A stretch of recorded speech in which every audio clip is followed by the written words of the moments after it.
Hello and welcome in. Please do not leave your luggage unattended on the station.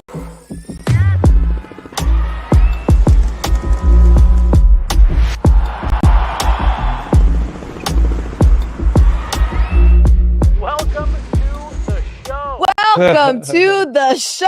Everybody, please get in the chat and let BK know that his shoes are fly. Would you? Thank you. Very, very nice of you to say, Liv. I acquired these over the weekend at a discounted rate. Brand new. Wow. Maiden voyage. And as you can see, very similar to Nate's, they have 3 stripes, and Liv, who's hip on some things, fashion being one of them, although she didn't know about the Tom Brady Uggs thing. No. So those are really cool, Brandon. What kind of shoes are they? I couldn't see the and I freaking go, well, these stripes. are called Adidas. Okay, And yours, I Do believe. you know what rap group popularized that shoe? Ooh, This isn't a good quiz. great, Trivia. great. You trivia don't, question. but it's gonna be fun to hear you not know. Having the What rap group popularized Adidas. Adidas? My Adidas. Excuse I was gonna play it for you. me. BK. See, I'm going to show it to you. and see if I you don't even think know I this. do know that one. It was before your time. It was Hang one on. another Of course one of it those. was. That 6 you only seconds. asked For me your things time. before Again, my things freaking have time. occurred Maybe before someone your in the chat could chime in to the rap No, I was group gonna that show. popularized. You ever heard of this group? Who does it sound like to you? You're The Beastie Boys for sure. similar, same generation. same No, I era. don't know. Who Same is it? era. Your dad's not happy with this. He's You do not probably know upset this. with me. Okay, for sure. here's another. I mean, you're not going to know this. I mean, they're the first rap group to do a Big crossover crossover. with a rock group.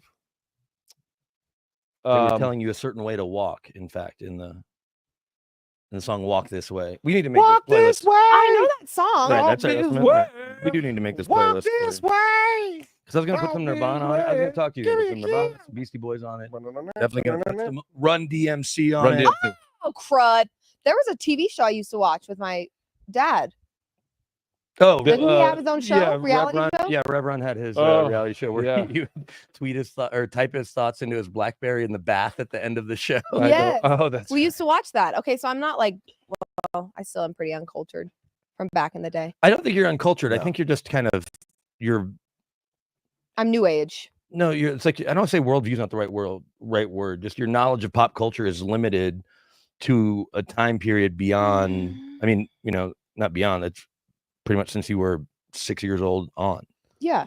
But that's not how the world works. Like I'm the just so Beatles young, stopped being you a band in guys. 1969. and that's why you need I'm us, so young. Liv. And that's why, and we're going to continue to help you kind of expand your knowledge of pop culture from the 80s and 90s.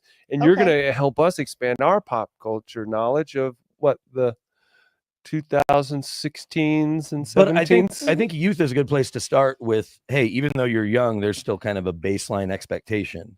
Okay. And I think you see that with the Broncos. Bo Nix looked There like he he had goes. What a almost never transition. played football yesterday in the first half. yeah, we're laughing because we're crying inside, right, Liv? I'm pissed off. Can I Why- ask you the question that I've heard, because I've heard so many former players as I've been listening to stuff all morning and even yesterday. So I want to ask you as a former player. Yeah. Because it's easy for us to say, hey, look what they did late and get excited. Oh, they started getting it going. Maybe there's a little more time, or ride that momentum. Or did it truly feel like, as I saw someone say, empty calories, empty yards, empty points, because the game was in hand and the Chargers kind of dialed it back? Did you feel like that was encouraging at all? Because I think 2 field goals, if it would have been like the Steelers game, would have been completely deflating. Or is it, man, they waited too long to get off the bus to get going, plus you lose PS2 early, and that wasn't the difference in the game. That certainly hurt, I think. So do you think that's empty calories, or is there something to build on? There's a few things that you like, but not a lot. That would have been cool if it was a tie ball game or they were down 4 going into this 2-minute drive and they were able to pull that together. Coach Shanahan and every successful coach preaches playing for 60 minutes. The Broncos have not been able to play for 60 minutes. No.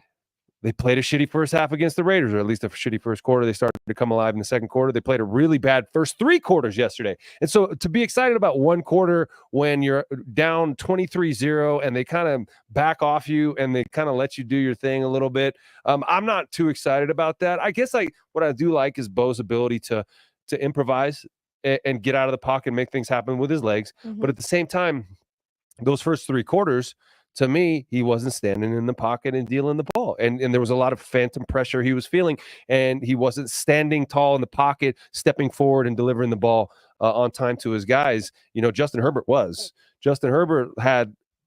You see the difference in the arm talent between those guys, and Justin Herbert's, top 5 probably arm talent guy in the NFL. But just what he was doing out there was pretty impressive, and Bo was not impressive. The offense was really bad. The defense was pretty bad in the first half. Just to throw some numbers at you guys, the Broncos, and when you look at the end of the game numbers, like BK was saying, they look okay, right? Bo threw for over 200 yards, and but the Broncos offense had 24 plays in the fourth quarter. In the 3 quarters combined before that, 29 plays total. They were their first 5 possessions. This was all in the first half. 3 plays, interception. 3 plays, punt. 6 plays, punt. 5 plays, fumble. 3 plays, punt. They had 3 first downs in the first half. 3. The Chargers had 14 first downs in the first half. The Chargers' first half possession goes like this: 9 plays, field goal. 6 plays, touchdown. 20 plays, field goal. 11 plays, touchdown. 1 play is the end of the half.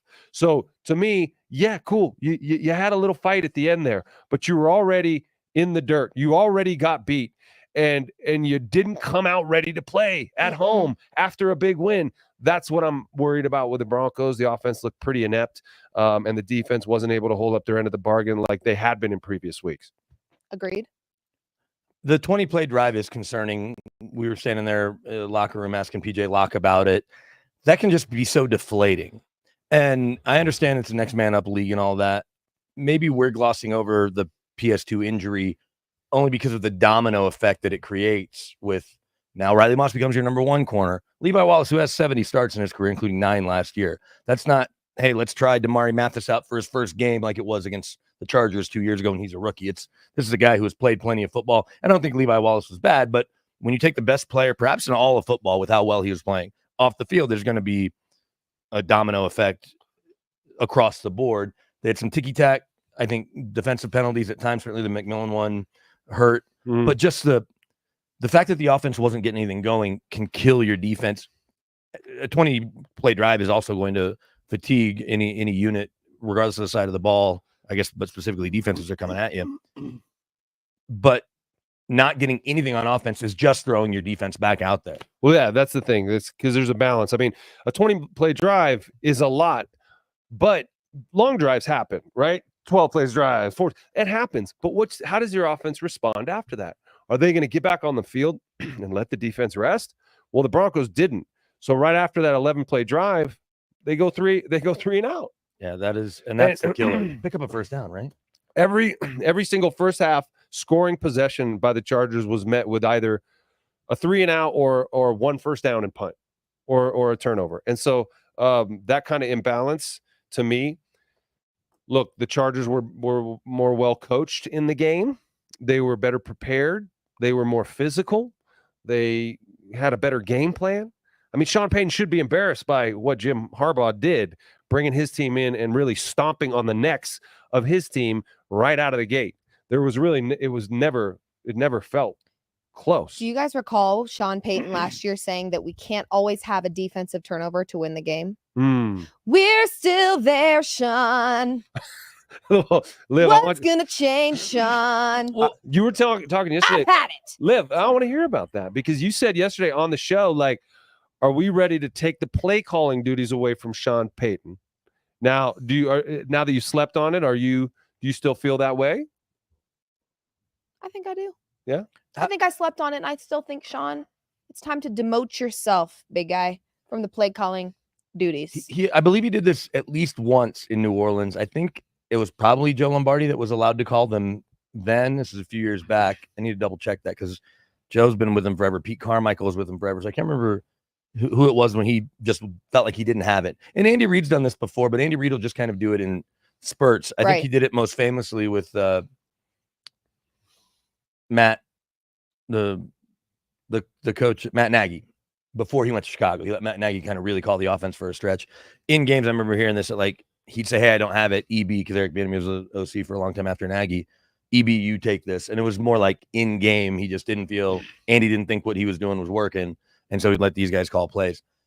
We understand Sean's, you can call it ego, you can call it pride. He's not in a hurry to do this. And to be fair, he's been really great at it for a long time. I'm sure it was not easy for Mike Shanahan at whatever point he'd let Gary Kubiak call plays do it, but he'd been with Gary long enough and trusted him. And so there's a way that you can do it, but and still. So what Mike would do is he was on the line and he heard the play that was being called, and if he didn't like it, he would override it. He had that ability, but he would kind of let Gary get into the flow of it, because when you're also managing the game, you're also trying to call timeouts and decide when to punt and when to do the fake kicks and when to get to keep an eye on your personnel and to be able to talk to a defensive coach, right, when something's not going right. So if you need to talk with your defense, but the offense is on the field and you're calling plays, you can't do that. You can't do that. You can't talk to VJ. You can't talk to your linebacker coach. You can't pull Pat Surtain aside and talk to him at all. It's because you need to be there calling plays, and so it does fracture your attention, right? And you see Coach Prime on the sideline. He can talk to whoever the fuck he wants. Mm-hmm. He's not calling plays. He can just kind of be the motivator in chief, mm-hmm. and kind of oversee the operation, which most coaches do. Maybe that's why the defense is so great, because Sean's leaving him alone. Yeah, like Jim Harbaugh doesn't call fucking plays. Well, it's a weird. Vance Joseph is trusted to do his job, and he's doing it well, and therefore our defense is probably the most reliable group on the field right now. It's been a weird shift in recent years, and I'd have to pull up real quick all 32 teams.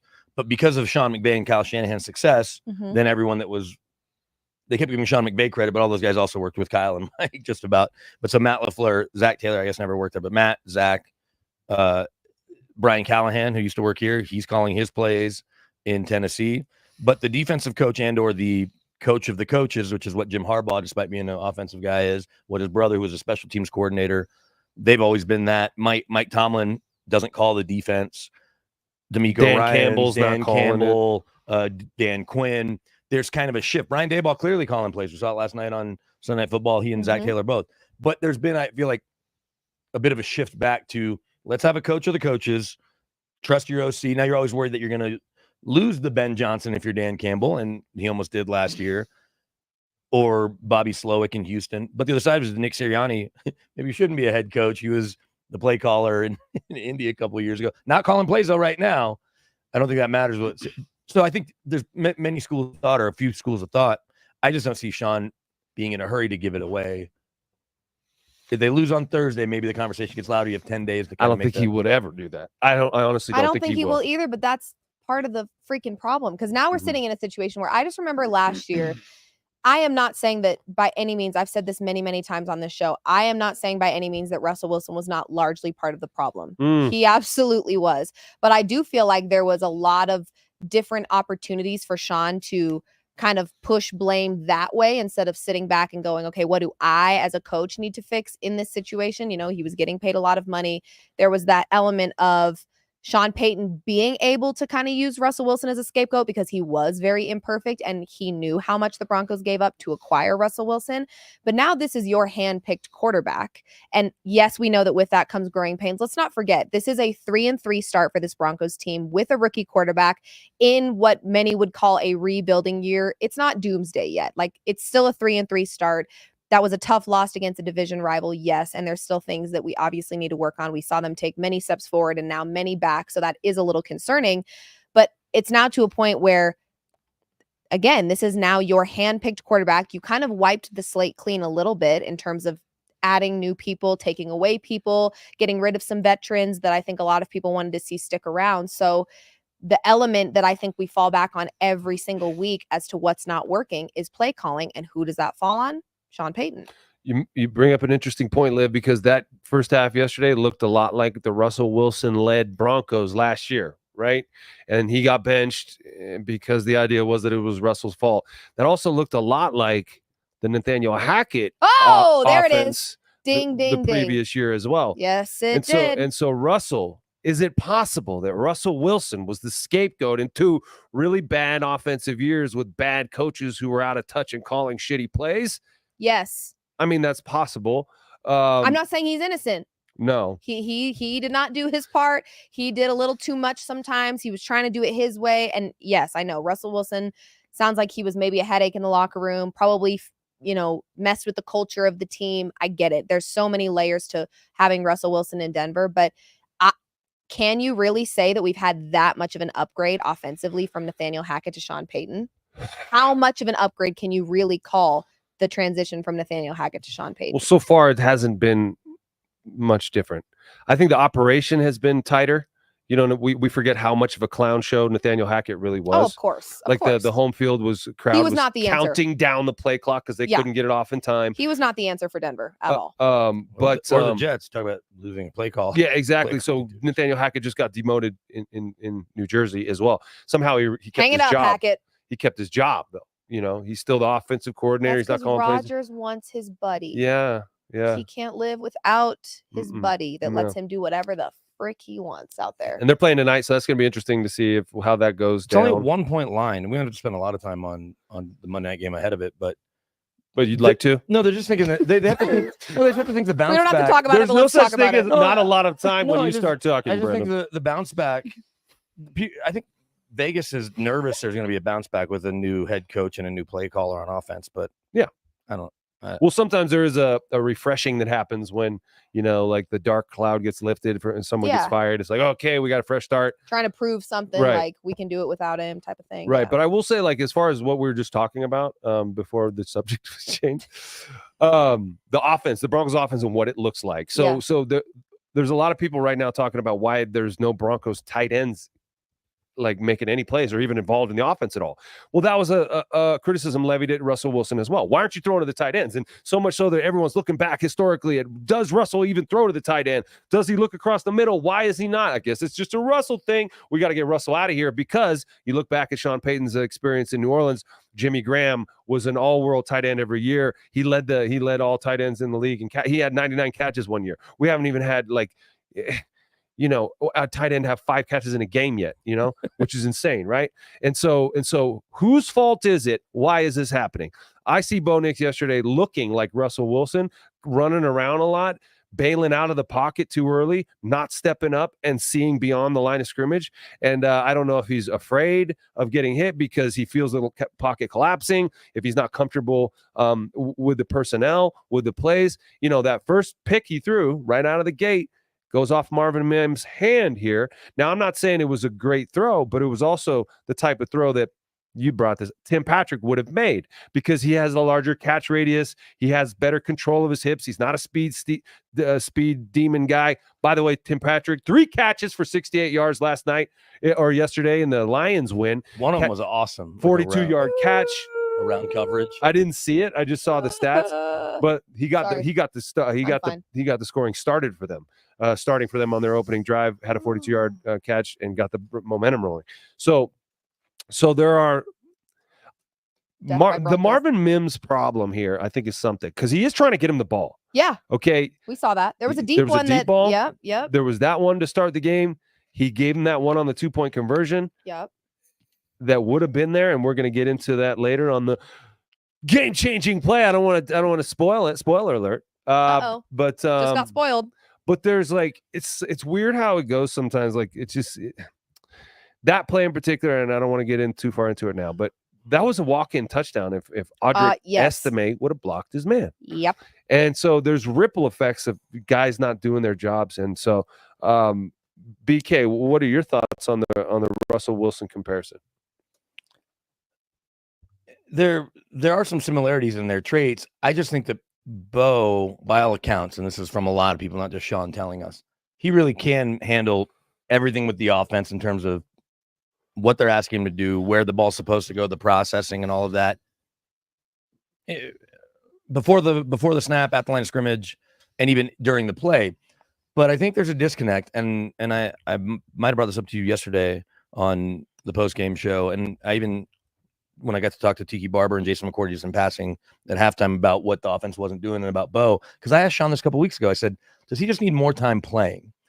Peyton Manning did not look like a Hall of Famer when he threw 28 interceptions as a rookie, but he learned by doing. And Sean kind of was dismissive of it in that he's like, no, he has the confidence, he can make the throws. I'm like, I know he has those physical tools. Right, I know he can. You just need to see it more. And so that's why we can name Andrew Luck and CJ Stroud as guys who were dialed in. Caleb Williams yesterday 4 touchdowns. Looked way different than he has even in his first couple of weeks, but they're not the same player, and everyone gets there at a different rate. You know, I haven't gone back and watched what Spencer Rattler did in his first start. Jaden Daniels has looked good throwing the ball, but he doesn't look like a Hall of Famer yet throwing the ball. Their run game is allowing, I think, the passing game to work. Sort of like Lamar as a rookie, even when he finally got in and all that. So I just think he needs to play more because I don't think it is only 6 games. Right. I don't think he's making bad decisions. And then here, I want to show you a play that I can describe it, but am I making too much of this throw? This is in the 4th quarter to Vele. We can't show the video, but he basically is scrambling and then just whips it out. It felt like to me the best throw of the day. It was with a minute and change left, and it picks up 15 yards. I'm like, okay, I just want to see more of that. Leading the receiver, stuff's kind of breaking down, but it's not, oh, let me do this. He's getting out of the pocket a little bit, scrambled to his right, kind of whips it on the sideline to Devon Vele, who came in and played really well. Devon Vele did. So I think that's a bright spot there. But I think, Bo, you don't just want to see him making his best throws when he's out of the pocket, making things happen off schedule. You want to see him step up in the pocket and deliver the ball. Well, and lead Marvin Mims on the go. That's what he's not doing, is delivering it from inside of the pocket, stoically, statuesquely, stepping into it, stepping through the pressure and delivering it. He's not doing that. He's jumping around off balance, whipping it sidearm, throwing it while he's running left and right. Like he's throwing dice. Exactly. But that's the Russell Wilson comparison that is, I think, the most accurate. Russ threw 292 touchdowns in Seattle in the regular season in his decade there. We could go back and look at the film, but I have to think that 75%, if not higher, were off schedule. That's a lot. That's a lot. You're saying you think that number's high? I'm saying I think your number's a little high there. 75% off schedule. Here's what he probably did. He probably hit some slants. So I'm not going to count those. Like stepping back and just ripping a slant. Why aren't you going to count something that doesn't, because it doesn't fit into your narrative? No, I just don't. I don't Relative think to your narrative and your percentages right, that you threw out there. And you've got big receivers. Same with a fade route, a goal line. So fade. that's not on schedule. Like you don't I count think that. No, I think everyone can make those throws. I'm saying let me see you drop back, get to your second or third read and make that throw, or wait for most quarterbacks don't go second and third reads. Okay, I would say that like if 292 touchdowns, maybe 10 or 15 or a second or third read. Okay. A guy who quarterback. I bet you Russ's are higher. Okay, I want so a quarterback who knows what he sees in front of him doesn't have to go to a second or third read because he knows that what he's seeing is dictating where he's going to throw. Right? So you step up. My brothers are fighting. You step up. Hash it out. You look at the coverage, and you know, based on what you see, where you're going. How Tom Brady's not a second or third, fourth read guy. I mean, it happens, but for the most part, he knows where he's going, and so he throws it there. He goes on time and throws the ball. I just feel like Russ's came not in the pocket. If it's a designed rollout bootleg, that's definitely different. A lot of them. I was fucking with your percentage there, but I agree with you there that's how Russell plays, and it's hard for a coach like Sean Payton to get down with that because he wants it happening from inside the pocket like Drew Brees used to do, right? I'm watching every single touchdown of Russ's 2020 season in Seattle. Very first one is a rollout, dump off to the fullback. Second one, little drop. All right, well, so watch all 292. We'll talk amongst ourselves, and when you get the percentage, we'll get back to it. I just want to see. I think with Bo, we just keep seeing like little bite-sized things we like. And you want to accept against Tampa, you just want to see more. You just want to see what you saw against a full game plan where he's using his legs a little, he's off schedule, but on schedule, he's on time. And it is interesting that Vele, who has very similar Tim Patrick traits, when he was out there, it looked like things were just working better. Mm-hmm. And there's obviously a comfort level with Troy Franklin. Yeah. I talked to somebody that I trust with the team about they just don't have that true number one guy that can just go out and make plays, a Justin Jefferson type. And for what Cortland is, we know what he isn't, and he's not that, and he's not paid like that. He's not making $30 million. He's making 16.5 if he hits his bonuses. You have to draft that guy or sign him or trade for him. So you have to, like a Tyreek Hill or whatever, that's how Miami got him. They don't have that guy, but Troy Franklin is viewed as a much higher upside or a noticeably higher upside receiver in that building right now than Marvin Mims. Oh yeah. Yeah. And I think justifiably so. I think he's starting to show himself coming into it, feeling more comfortable out there. It was great to see him get in the end zone yesterday. He had another catch. It was a nice catch. And Marvin Mims, something continues to be missing from every time they try to get him the ball, something doesn't go right. And so you can't continue to force that, when it's just not there. I like Devon Vele. I like Troy Franklin. I like Cortland Sutton. But I agree, they're missing another guy. And they want Marvin Mims to be that guy. And he's just not there for whatever reason. Let me ask you this. Do you feel like there is somebody that didn't make the cut that you now, having watched 6 weeks of play, feel like? No, because if that guy was here that was that obvious, it's a true number one. Like Brandon Johnson's playing for the Steelers. Tim Patrick is playing, but he's not Amon-Ra St. Brown. Right. And look, they got Amon-Ra in, I think, the 3rd or 4th round. There's some questions about his size and durability. Oh, he's awesome. Okay, he is one of those top, it's probably about 10 guys, and they're all kind of paid like it. Since he may have 2 if T. Higgins ever gets that chance as a true number 1. So you mostly have to draft him, or you find a team in cap hell. That's one thing about the Broncos is they're building around Bo Nix on a rookie deal. They're going to have a ridiculous amount of cap space relative to this year and the limitations with Russ. They're going to have to figure out what they're doing with Garrett Bowles or find a left tackle. But they can pay if, let's say, Miami just decides to blow it up because Tua apparently is going to play again this year, but at some point they realize it, and Miami's cap situation gets screwed. You can trade for a Tyreek Hill or a Jalen Waddle, perhaps. I don't know if Jalen's really there.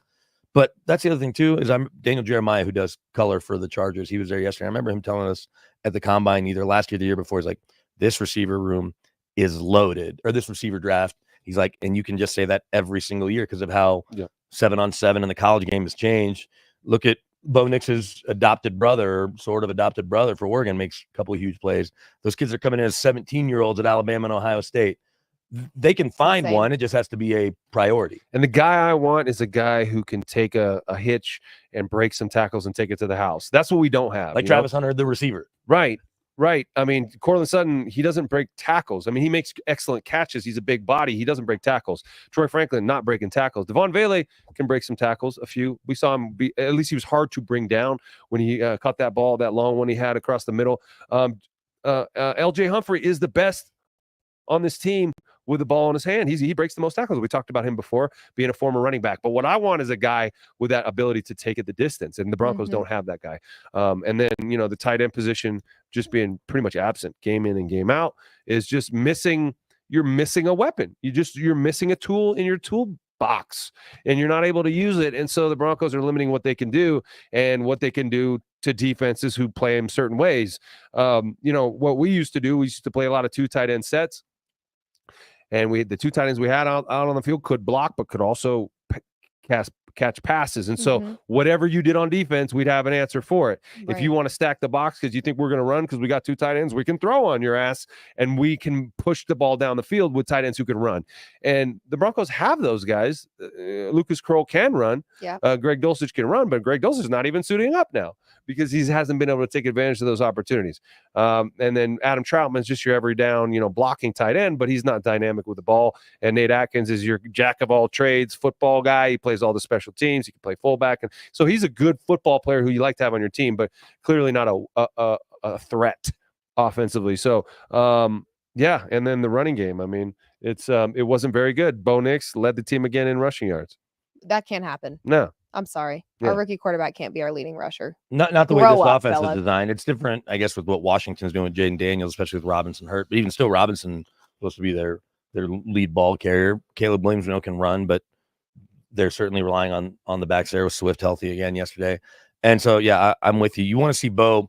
I'm fine with him having 20 to 40 yards of rushing. Of course. But you want it to come when it's just there and good coverage downfield, and he is broken container. There's a lane, and I do want to see him either slide better or dive differently. Yeah, he's kind of losing his feet and falling. And it looks like he just falls. And then guys are still jumping on him. Wait, what about when he beat that guy and reached back and pointed at him? When they were down 23-0 or whatever it was. Let's maybe not do that, though. You can see both sides. It's like, understand the situation. Like, it's cool that you just ran by that guy. Great. You see both sides. He's a freaking D lineman. No. You're a quarterback. The side I'm seeing is, hey, you're down 23-0, but I just got you. Is like Bo's like, hey, I'm still fast, but I don't need to see it. I'm fine with him also not pointing and just running out of bounds. Yeah, I'm gonna go ahead and put my vote in and say don't ever do that again. Down 23. Down 23 is tough. It's like the guy that celebrates a sack down 23. He gets to the quarterback. Well, great. Or does like a really elaborate touchdown dance when you're down 40. Right. It's not good. No, thank you. How do you feel? I know, Nate, you've expressed many times about fans needing to kind of bear with the team. It is a rebuild year. We have to be patient. Broncos fans, you guys were there, but I was reading a lot about the Broncos fans getting pretty loud with the boos yesterday. There was some boos. Was it warranted, or do you feel like the Broncos fans need to just chill out for a little bit? Yeah, voice your concerns out there. I mean, that was an inept half of football, and even into the third quarter. I mean, the 3 quarters of football, that's not what you were hoping for, especially after such a great performance against the Raiders, such a spirited performance. It was just a love fest. It's the Ferris Bueller thing. It's the I'm Dennis the Menace, and we're making Instagram videos. And PS2 is the AFC player of the AFC Defensive Player of the Week, and Riley Moss is getting loved up, and everybody's just super happy. And then you come out and you play like that in front of, a lot of people were there. And the Broncos haven't. There's always, like, when I played, it would be like, 342 no-shows. Oh, but now, it's been like 3,000 or 6,000 no-show. And last week it was 3,000. What was it yesterday? Do you know? Around 2,000. Yeah. So it's basically more people are showing up. Okay. Because they're excited. And so finally we're starting to get that love and feeling. Yeah. Attendance was over 70 and it seats 72 and change. So it's like 76. So 76? Yeah. Oh, yeah. Look it up. But Google it. It's 76 something. So 75 something, 76 something. But we got to fill those stands, and we got to. I mean, it is about the fans, right? And the Broncos have not given them something to cheer about for a long time. So I understand their frustration. I agree. I'm frustrated. What is it? I was just going to react to the fans and the frustration. I want to react to you being wrong first. Okay. Mile High 205. Where's my attendance? It usually says it right. No, just say the capacity of Empower Field. Yeah, I went to the game log. Empower Field. We have somebody in the chat telling us to relax in all caps. You can't relax. We can't don't relax. do that here, buddy. 76,125. So yeah. He says, remember, folks, we have a rookie QB. RELAX. No, that's true. There's some growing pains there, but what you want to see, I guess, like what we're looking at, and BK made a great point. Caleb Williams is a rookie. Jaden Daniels is a rookie. Yep. A lot of these rookies are looking a little bit different. And CJ Stroud last year raised the bar. And because we are seeing, to BK's point, we are seeing little Costco sample cups of Bo Nix doing what he needs to do. To me, that is proof that it's not just a Bo Nix problem. It's a system problem still that we need to just adjust accordingly. He is a rookie quarterback. That does require some patience and a little bit of grace. But we are seeing little tiny nuggets of great things from Bo Nix. It's just seeing those through 4 quarters every week. And again, part of that to me falls back on the fact that there is a lot of pressure still on this young quarterback, this rookie quarterback, where if we had a better run game, we wouldn't need to see perfection from Bo Nix for 4 quarters. But we're having to see that more because he's our leading effing rusher against a division opponent. Come on, grow up, running backs. Do your damn job. But it feels like it's the running backs, though. It's kind grow of up, everyone. Offensive line. Damn it. For sure. But it's kind of a chicken and an egg thing, right? The defense is going to say, hey, rookie quarterback, prove to us that you can beat us. If not, we're going to stack the box, and we're going to play our safeties closer to the line of scrimmage. We're going to let our corners live on an island because they don't have receivers that can separate. Just for fun, and Tyreek Hill's the extreme example, but any of those frontline guys, if they were in their receiver, you all of a sudden have to think about double teaming. They're not double teaming any of these receivers. I can't swear that they're never double teaming Cortland Sutton, but in general, not really, no, they're not. So the safeties are free to go do what they want, which is similar to what the Broncos can do at times when PS2 is healthy and Riley Moss is playing really well, and Jaquan McMillan's playing as well as we know he can. Then you can let the safeties have a lot more freedom. And with the Chargers, when they got a guy like Derwin James, who's certainly has been hampered by injuries, but when he's dialed in is still a really good player, it allows you to just help sell out for the run until the rookie quarterback can beat you or beat you with his legs to the point where it's leading to easy scores the way Jaden Daniels has done in Washington consistently. Yeah, because he's not throwing the ball all over the yard with 15 touchdowns or anything. No. I'll say this about running the ball, though. I mean, it's an attitude and it's an emphasis. And when I was playing for the Broncos, the other teams knew we were going to run the ball. And we knew the Chargers were going to run the ball yesterday. Exactly. That wasn't a surprise. And and they would load the box and try to stop us, and they couldn't because we were better than you. Because we worked hard at it every day and knew that was how we were going to win, by establishing the run. The play action would come off of that. The big plays would come off of that. But we had a hat on a hat. You know what a hat on a hat means? It just means a man on a man. I gotta block you. He's got to block him. And I won my individual battle, and so did everyone along my side. And then there were Everyone holes did for their job. Exactly. That's what it sounds like. You would go head to head. You know, football is a game of individual matchups, and if you don't, if one guy loses that matchup, the whole play can fall apart. This is a good segue, I think, into the game-changing play. I've been told that we do have. I don't want to take over your job, Do it, because Well, do it. No, you introduce it, but could we do that? Yeah, let's Cool. get into the game change. Nate has so graciously provided us with what he believes was the game-changing play, whether that be good or bad. So Nate, Yeah. was it good or was it bad? It was bad, and there was a couple. There was a couple different plays to choose from, and so I chose one that it could have been the pick, it could have been Bo Nix's pick, it could have been the touchdown play to the running back that the defense gave up. It could have been a host of other plays, but I chose one that happened at the end of the game when the Broncos actually worked their way back and were within striking distance. They scored a touchdown. They were down 10. They needed the 2-point conversion though to be able to push this thing towards a tie and then possibly overtime. They lined up for the 2-point conversion. Can you throw that slide up there, Chloe? All right. So pre-snap, you see them all spread out. Now, this is not all wide receivers out there. You got a tight end. This is trips left, and you got a running back out wide to the right. That's Audric Estime all the way up at the top there. And so, all right, let's see the next slide. Okay, so you're seeing Marvin Mims. Now, we talked about Marvin Mims. They're trying to get him involved. Here's another opportunity for them to get involved, and he can be a hero of sorts because he's about to get the ball on this kind of little sweep thing that he's doing. He's in motion there. Next slide. All right. Now, you see those two guys up top are going to be responsible for blocking those two guys ahead of him. And a couple of those offensive linemen are going to pull around there. And that right tackle is going to be responsible for anyone coming around. Other than that right tackle, he's going to be free. Those other guys are going to have their men blocked up. And that linebacker who's in space right there, he's going to be involved in the tackle. And watch that right tackle. He had an opportunity to block that guy, but he gets kind of sidetracked by the block that was missed up top by Audric Estime. Let's show the next slide. All right, as you can see, it looks like everybody's blocked. This looks like a walk-in touchdown for Marvin Mims there. 2-point attempt. Walk-in score for Marvin Mims there. Thank you, BK. I appreciate that. Clarifying that. Audric Estime, but he's got his head down. He's reaching and he's leaning. When I was a receiver out there, they teach you to stock block. Don't do what he's doing right there. Don't drop your head, or the guy's going to do exactly what he's about to do there. Now that box, the rectangle, the yellow one is over that linebacker. The orange rectangle is over that tackle who's supposed to block that linebacker. Everyone else is taken care of here, and Marvin Mims is a speedster. This is going to be easy, right? Next slide. So easy that look at Bo Nix. It's there. We're scoring. there. Look at that. We are scoring. But at the same time, look at Audric Estime getting thrown down. Okay, so that is the linebacker out there on Audric Estime because it's man coverage. So Audric Estime goes out wide, and that linebacker goes out there with him. I'm pretty sure that was a linebacker. And all of a sudden, he sheds him, and it's a one-on-one between Marvin Mims and that linebacker. And that tackle, who doesn't really know how to block this guy coming at him, and he comes at it a little late, swivels his hips, and that number 6 is going to get in on the tackle as well. Next slide, please.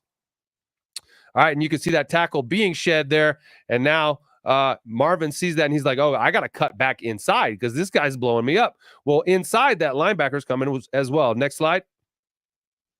And this tackle, a little late, swiveling his hips around. Marvin doesn't really know which way to go. He's getting converged on by both of those guys, and he sees that tackle is a little bit out of position. Next slide.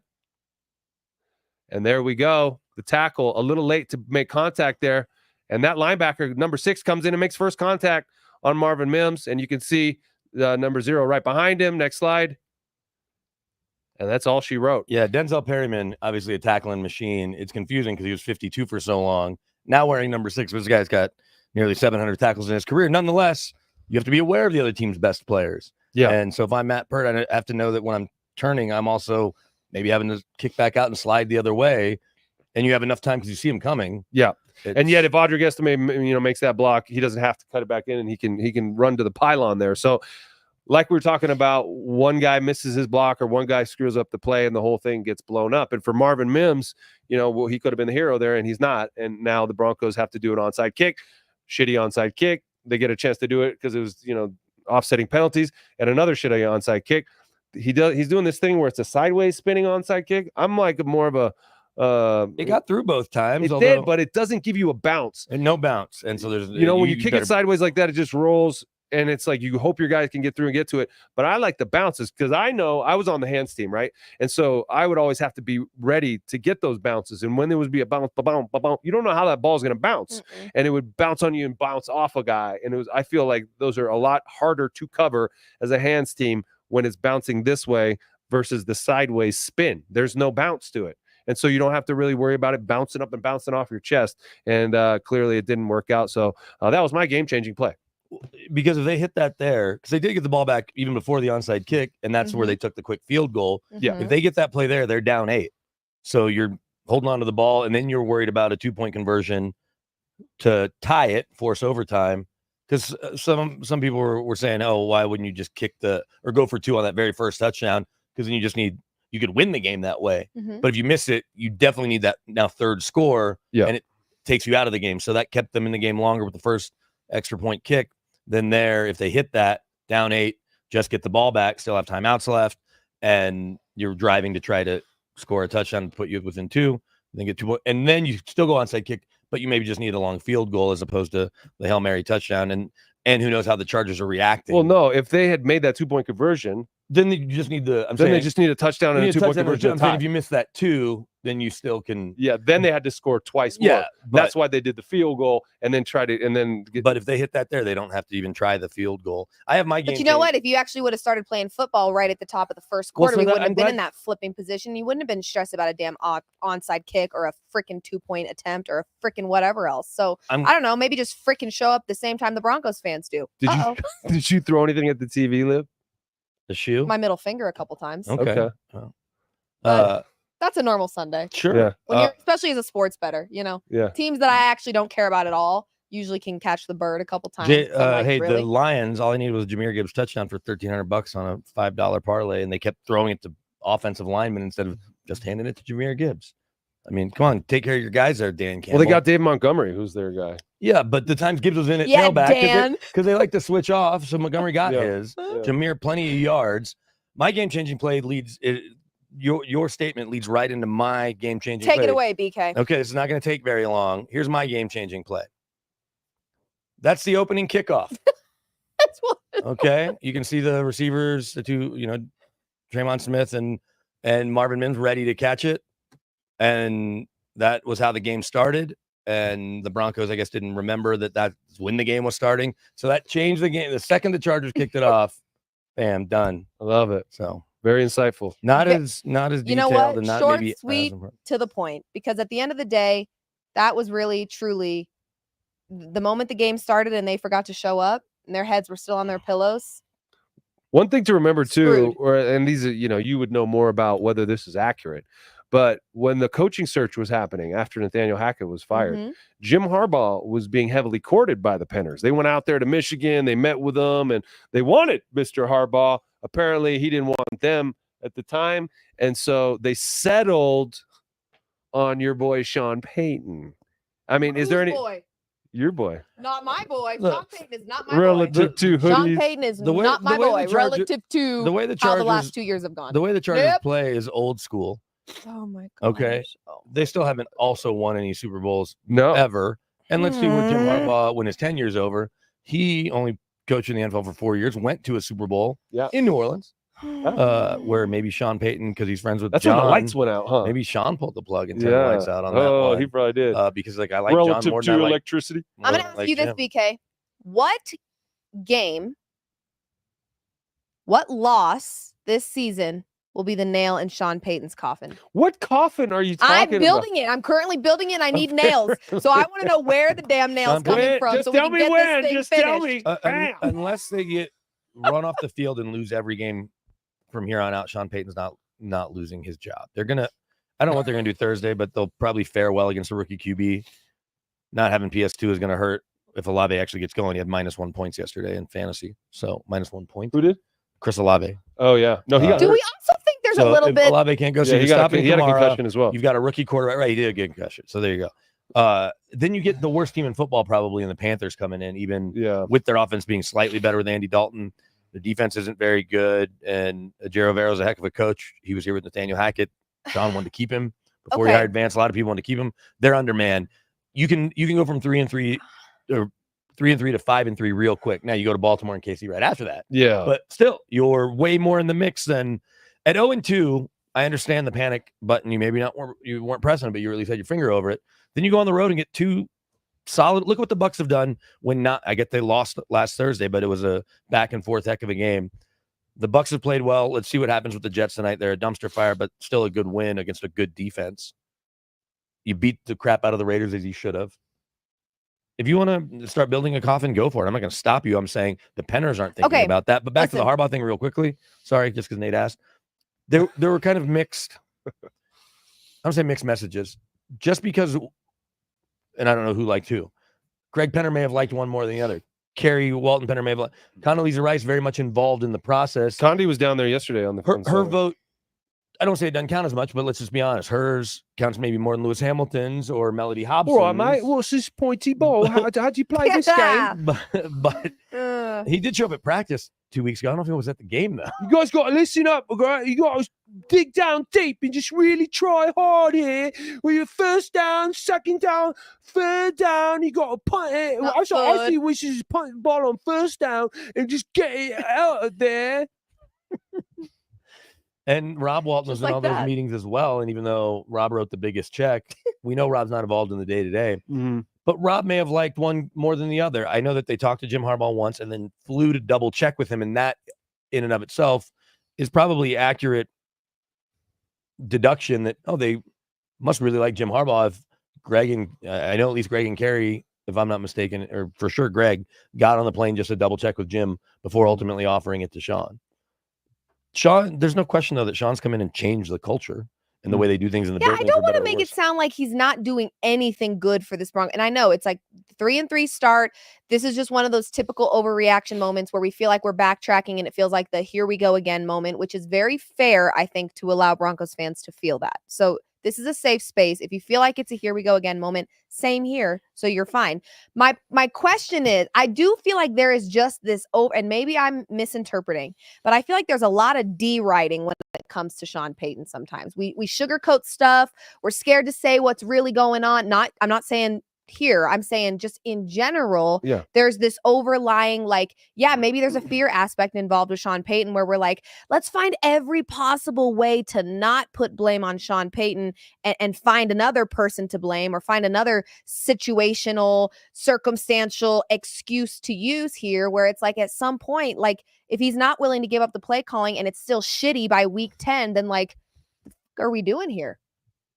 It's not going to change if his play calling is shit and he's not willing to give it up, then there's not going to be improvement there. To me, that's not a change that he would facilitate in the middle of a season that is a rebuild. But don't you think I don't think he'll ever do it. Well, unless Greg Penner told him to. But again, that goes back to my D writing where I feel like there's people that are scared to tell him what to do. And this was the concern I had hiring Sean Payton in the first place because he's a football tyrant. Mm-hmm. He's a dictator. What he says goes. He's going to, we're going to the Greenbrier for a week. We're doing this. We're doing that. Trust me. And so you hired that. Greg Penner is admittedly not a football guy. Okay. The Penners Walton group, they don't know football that way. They're not like Jerry Jones where they have ideas about it's George Payton and it's Sean Payton. And George Payton is, simpatico with the Penner, with Greg Penner, and they worked together to hire a coach. But they were talking to DeMeco Ryans as well. A guy who is not like Sean Payton. He's not a football tyrant. He's a young guy who's going to collaborate and he's going to want to do things together and make sure. But Sean Payton knows better than anyone what to do here. I've been through this before. We're going to figure this out. So I think that it's going to take it not working all season long and for 2 straight years for them to sit down and be like, all right, Sean, we got to make some changes here because this is not what you promised it would be. Okay, Sean Payton has given up play calling twice in his career. I'm reading a story from 2017. Once was because he got run over in Tampa, had a broken leg, so he let Pete Carmichael call the plays. So it takes him snapping a bone to give it up. And then in 2016, Sean felt like he was in a rut, and what we hear all the time, it's a fine line between a groove and a rut. He let Carmichael call him in 2016. The whole season? Was there improvement when he did? I think it was in the middle of the year. But that's after he took it back later in the season. So. And that's after him being there for 10 years. This is his new toy. And he's trying to get it on the track. And it's his new quarterback. And he's trying to teach him the fundamentals that he's going to use. So for him to step back and cede control when it's just taking off to someone else would mean that he is maybe never going to have control again. If all of a sudden he gives it to someone and it starts working, What's he going to do? I'm over here, guys, relative to football. So is his ego going to get in the way Of of course. the success of this team? All coaches do to an extent. But there's also a much higher turnover rate of coaches when they start effing up. And I feel like we've been a little bit more patient with Sean Payton than other coaches typically don't get as much grace. I'm not sure that's true. Most coaches don't get fired in the middle of the year in their first year ever, except for Nathaniel Hackett. Other coaches get usually a start into your third and sometimes even your fourth year. That's fair. Okay. But this is his team now. John Fox talks about skins on the wall, right? That was his favorite thing, talking about skins on the wall. I know this from going around at the combine and talking to people. The reverence for Sean Payton nationally from former players, analysts, insiders is significantly higher than it is around here. And part of that is PTSD because Broncos fans are now into their 9th season of scratching and clawing for 500 football playoffs, but just 500 football. Whereas people saw, and I get Drew Brees was a big part of it, but saw Sean year after year have a top 10 offense, top 5 offense, and division championships a bunch and playoffs a bunch. And so they know that. And I remember Tim. But we're also not impressed with one Super Bowl win in 14 years here because we've had the Shanahan era, which had back-to-back Super Bowls. We've had Peyton Manning come in here and light things up the way nobody ever has. Sean Payton went into New Orleans and became the savior there and brought a Super Bowl to a team that never had. Before, never even went to a playoff, right? Won a playoff game. And so, of course, he's looked at there that way, but he's not going to come here and have that same reverence because it's already been great here. And actually, we're trying to get back to when it was great here. We have memories of being at the very top. And so unless you get us back there, Sean, it's a failure, right? You should have that high standard. I agree. And that's Pat Bowlen certainly set that standard. And I think the Walton Penner group is trying to match it, if not exceed it, as Kerry is now famously being credited with saying we want to be the number one team to work for, play for, and cheer for. And so that's why we see improvements across the board with what they do. Don't talk about it, be about it. They don't rest on their laurels, but I don't think they're firing Sean Payton this year. They might put him on notice. Okay, that's fine. I'm just being dramatic. I have to bring drama to the show so that we have excitement. But the other thing too, Nathaniel Hackett was fired in the middle of his first year. I'm not, and Greg Penner did that. Crazy things happen. They set a precedent that had never been set before. I'm not in a hurry to invoke Tim Tebow very often on this show, but the one thing that you can not question was Tim Tebow's leadership traits and understanding what a leader was. And Tim famously would say, a good leader not only knows where he's going, but knows how to get there. And Sean Payton, in his mind, he may be wrong. Yeah. The game may have passed him by. Maps Google on your Maps. phone. Hello. The game may have passed him by, but Can't get any Wi-Fi service. we'll find here. that out. Relative to the data In a plan. scenario where the game has not passed him by, Sean has this belief of this is how we're going to get there, and it may not always be super smooth, but we're going to get there. And so the season, they don't hand out the Super Bowl trophy in week 6. And I'm not saying that they're going to be competing for it this year, but to say that all is lost because they look like garbage for 3 quarters. No. And I don't want Or to that make Pete it sound Carmichael like should be calling plays, or that Joe Lombardi should be calling plays. We had a lot of exciting things to talk about last week after their big win against the Raiders. I haven't forgotten about that. It's just I can't get comfortable with what Sean Payton's building if we're only seeing Costco sample sizes of it. Like, it's got to be. Again, there was a pretty significant jump from what we saw last weekend to this most recent weekend. It was like 2 completely different teams out there. So it's like, if we even saw a little bit of that first half, if our first half this weekend looked anything like last weekend, I would have been like, okay, if we take this L, it is what it is. But that was, like you said, it was like they didn't show up for 3 quarters. Yeah. The standard is very high around here. And to me, I'll know the Broncos are back when they show up ready to play every home game. Correct. And come out of the gate and play field. 4 quarters. And they haven't done that in years, played 4 quarters at home. And so until that happens, I think we can rightly criticize this team for not playing 4 quarters of good football. Is it going to be perfect? No. But is the effort going to be there on every play? I'm not saying guys are dogging it and not trying, but they came out so flat while the Chargers really just pushed the knife in, and the Broncos had no answer for that. And so I think there should be some criticism on a morning like today, and I think Sean Payton is the first to say absolutely and you're right about that. He did that in his press conference. He said, hey, it's on me. Yeah. And that is on the head coach. I don't care whether you're calling plays on offense, defense, special teams, or otherwise. When your team comes out flat and you just get punched in the mouth and then punched in the mouth and punched in the mouth, that's on the head coach first and foremost. The logistics of the play calling and everything that goes into all that, or the mechanics of it and the tempo and everything else, that's a separate fair criticism. But if your team comes out flat versus comes out ready to play, like in Tampa, they were ready to play.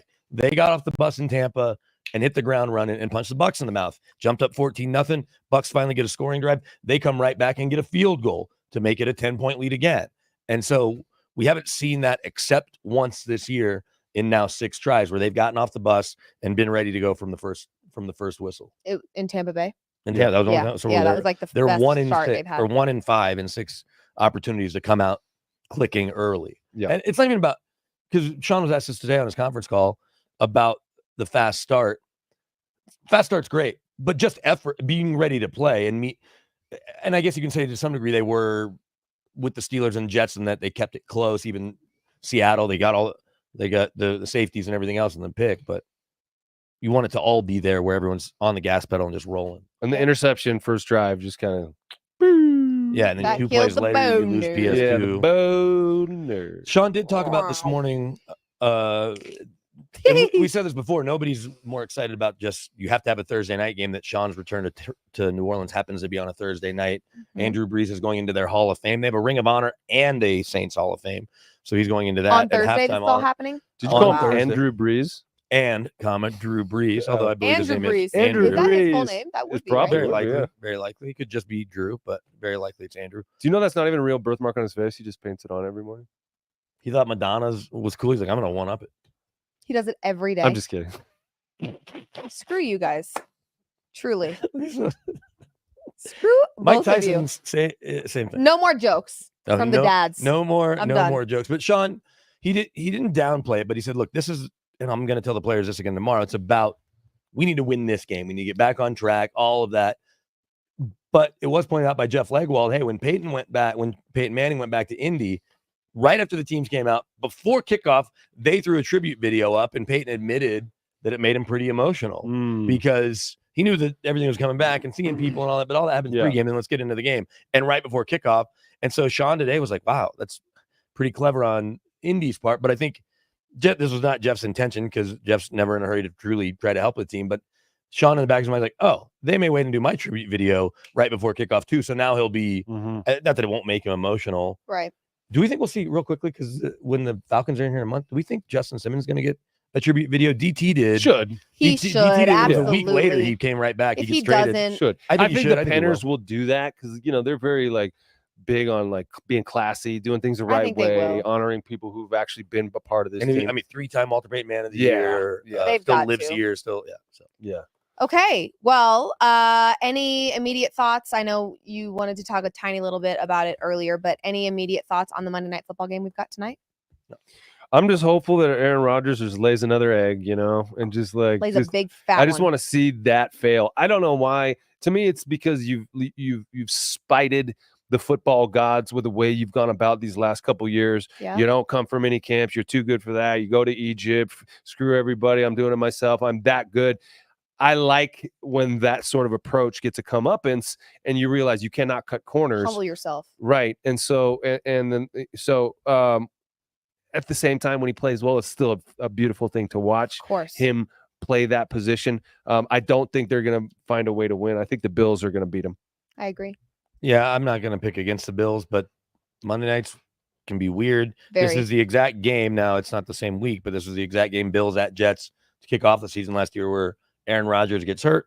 Yeah. Zach that's right. Wilson leads them to an overtime win. Wow. But that was kind of both the low point and the high point of the Jets season in the same day with Aaron going down, but Zach finding a way to dig out a win against a tough Bills team. And Zach Wilson now here is the backup. How long until the drum beat for a backup? If Bo continues to play bad, if he plays poorly in 4 or 5 games, I don't think I you don't can't think that picture would ever Sean happen? giving up on Bo at all this year. And unless it just becomes 4 quarters of what we saw yesterday consistently. And we'll see what happens when they go to think it Baltimore. will. I really don't think it will. Again, I think we've seen enough little sample sizes of what Bo Nix can be and what he can do that I don't think that there's going to be a point in this season, unless there's an injury, that we would need to pull up a Stidham or a Zach Wilson. There's a reason we can name But- all the great rookie quarterback performances. And it's been interesting to see. I remember standing at training camp talking with David Shaw and Mike Sanford as we're just talking about quarterback development. And with 7-on-7 leagues and kids knowing that film is now out there. They may not know how to watch film, but at least they can watch film. we should have 32 good quarterbacks in a country with 360 million people. We definitely do not. But with what Caleb Williams is doing, with what Jayden Daniels is doing, even when Bo Nix has played well, these guys should be ahead of the curve to some degree versus when you came into the league where quarterback development was you and I being a year apart in the mid 90s. I mean, that's when 7-on-7 leagues popped up in Texas, like going into my senior year in the fall of 95. So much of it is coaching too, and the team you end up on with a coach who's going to cater to your strengths and weaknesses. And like, you talk about Jayden Daniels, he's got Cliff Kingsbury, who's very familiar with the college game and understands how to cater an offense to that sort of melding of the college game and the pro good game. Defense and a good run game, a rookie's best friend. Whereas Sean Payton, not a college guy. This is pro. We're going to teach you how to do it our way, buddy. And so is that contributing to his slow start? Yeah, because Bo under center almost non-existent at Auburn and certainly not at Oregon. And so you can run the ball out of shotgun, but ultimately for this to work the way they want it, you have to be under center. And maybe because Brock Purdy was under center a little more at Iowa State, that's why it's worked better doing what Kyle needs. Also helps that he has those game changers that the Broncos don't really have at the skill spots. He has a couple of them, 3, 4 of them with his tight end, his 2 wideouts, and his running back, one of whom you work with. And Debo, And he had an Debo awesome popped the touchdown. F off. Yes, he sure did. You want to know the worst part about it? Again, this is my first The worst part year. about Debo scoring? Well, let me tell you, because this is my first year actually ever doing like a fantasy league. When he got injured, I never took him off my fucking bench. Yeah. So I got my ass kicked this week because I didn't take Debo off my bench. Is there any worse feeling than having like a high scoring fantasy player on your bench?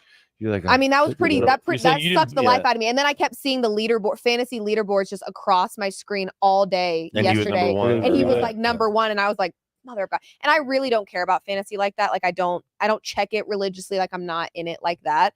But I sent him a text and was just like, damn, you really popped off. And I am leaving again tomorrow morning. We didn't have a show last week, which was good because the 49ers didn't play all that great. So I'm excited to see him tomorrow, given that he had like Do you know a who standout. your guest might be, or is it super I secret? do. I don't know if I'm Is it supposed to secret? say. Well, but we don't I want you can- to. I could tell you guys off air, but I do know Okay. who our guest is tomorrow. So be is it an ready. exciting tomorrow. guest? It is very, Yeah. very, very, very. That's really cool. It'll that be you got fun. that Yeah. going. So fly out tomorrow morning. I'm excited to dab him up and let him know that I'm super proud of him because he freaking crushed. Yeah. Looked really good. The 49ers obviously got a little bit of a bounce back there after Big time. playing the Cardinals, who are a force to be reckoned with. I do we're gonna wrap this up because we've gone a little over an hour here, but I do want to say we were wrong about a few things to start the season. You guys were wrong about the Jaguars, their ass. We said that the Chargers Sure. were going to be I was ass. wrong about I think that. it's Jaguar. Jaguars. Shush. Jaguar. Jaguars. We both, Nate, we both said that the Chargers were going to be ass. They've surprised us a little bit. Yeah. There's still time for The them Raiders, to fall flat. We said the Raiders would be ass. and Also, they the are. season's Yep. not over. No, it's not. records But the aren't final. Jaguars, I mean, I Yeah, wouldn't be it's- shocked if they have a head coaching You would've change thought- here soon because it's Yeah. brutal out there. You would have thought Doug Peterson would have been first to be fired, just kind of how things were That's what I going, thought. and then the Jets Yeah. obviously pull that plug. But no one's going to be surprised if Doug Peterson is the second coach fired. And Yeah. it's just Jaguars it's can't just get not it working. right, can they? I mean, No, they're- it's bad. now It's hard to Travis watch. Etienne- Now Travis Etienne's week to week. They obviously have some talented skill players, and Trevor Lawrence checked all the boxes coming out. The one thing, though, and I got this when the Broncos played in London 2 years ago, is that you talking to people with Jacksonville, you hear that he doesn't love football, which is fine. But in a world where all of your other top quarterbacks do love football, being the most talented is great. But when you've got guys that are almost as talented, if not maybe a little more talented now, Mhm.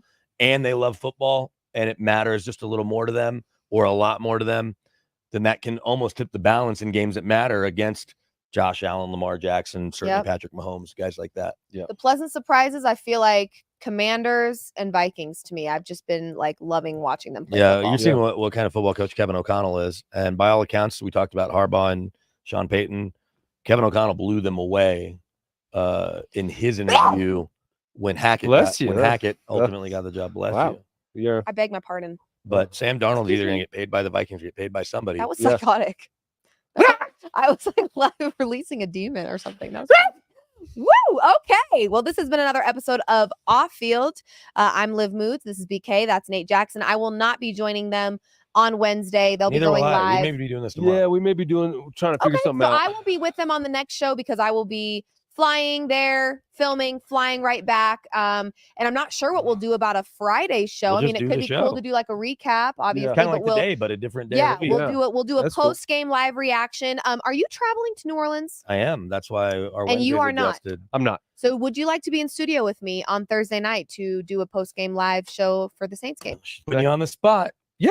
That'd You be could great. you could be from home, but I do think Uh, it'd be fun to do a post game. I'm probably going to be here just because Sean Payton back in his former home. There might be some fun things to talk about. Big night. Yeah. Yeah, I'll be so at I'll the be in Superdome. studio. If Nate wants to join me, then we'll both be in here going back and forth. We'll maybe try to tap into BK while Maybe. he's out there. No, Well, 100%. It depends on your flight. Sometimes No, you I'm not like. flying home Thursday night at midnight. I'm just gonna. Don't be rude to me.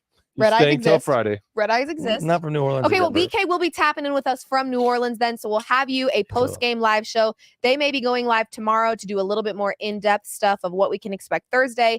Expect a post-game live reaction Thursday evening, and then expect a normal, regularly scheduled show at 11 a.m. Mountain Time, recapping what we saw on Thursday night, and then previewing a little bit of the Sunday slate. Since we don't have to worry about our Broncos on Sunday, we can kind of just have some fun with that. So we'll have lots of content for you from a football angle. And we appreciate you for hanging with us. This has been another episode of Off Field. Much love to you. Let's go Broncos. And let me know in the comments where the nail is for Sean's coffin. All right. That's all. Bye-bye. Bye. Ooh.